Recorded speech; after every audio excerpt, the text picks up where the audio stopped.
Hi everyone, welcome back to Sugar Mama TV. So a few subscribers have been asking my opinion about what I think of penny stocks. Now, penny stocks are typically stocks that are traded on your local stock market, and they're very low in value, as in like they're trading at say 5 cents. And to be honest, I'm not a huge fan of penny stocks, and I'll explain why in a second. Say for example, a penny stock is trading at 5 cents. Now all it takes is a movement of say going up from 5 cents to 6 cents and woohoo, you've made a 20% profit if you can sell. That's amazing, that's great, and it doesn't take much for a penny stock to move up by 1 cent, and that's an amazing return, 20% in potentially a very short period of time.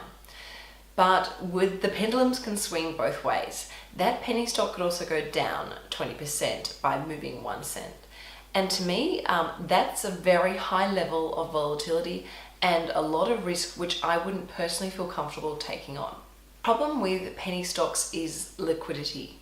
So often when you look at these stocks, you can see that there aren't many buyers, which means yes, you can potentially buy the stock without too much of a problem, but when you want to go and sell that stock because that 5 cent stock is now trading at 6 cents, you've got to find someone that's happy to buy that stock from you at that price.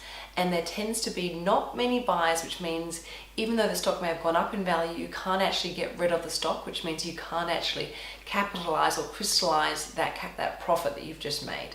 So you're stuck potentially holding that stock for a little bit longer, which means more time in holding that stock and more continued levels of volatility.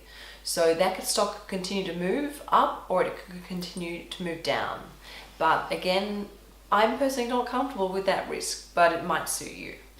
The other issue I have with penny stocks is because they're so volatile, you've got to watch them all the time. You're constantly watching the share price. So if you have a full-time job or you're studying, that means you've got to spend a lot of time watching the share market either on your phone or on your computer, and potentially you could be doing other things that are more beneficial with your time.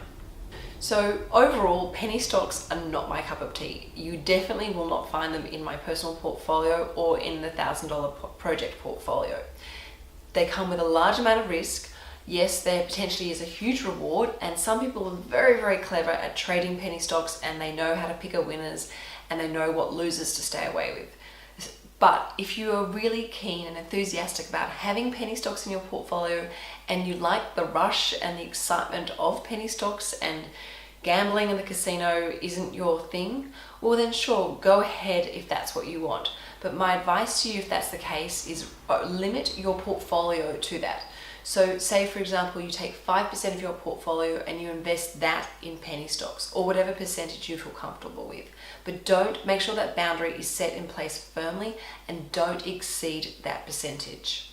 Know when you want to cut your losses on a certain stock and don't be afraid to get out of it and move on to something better.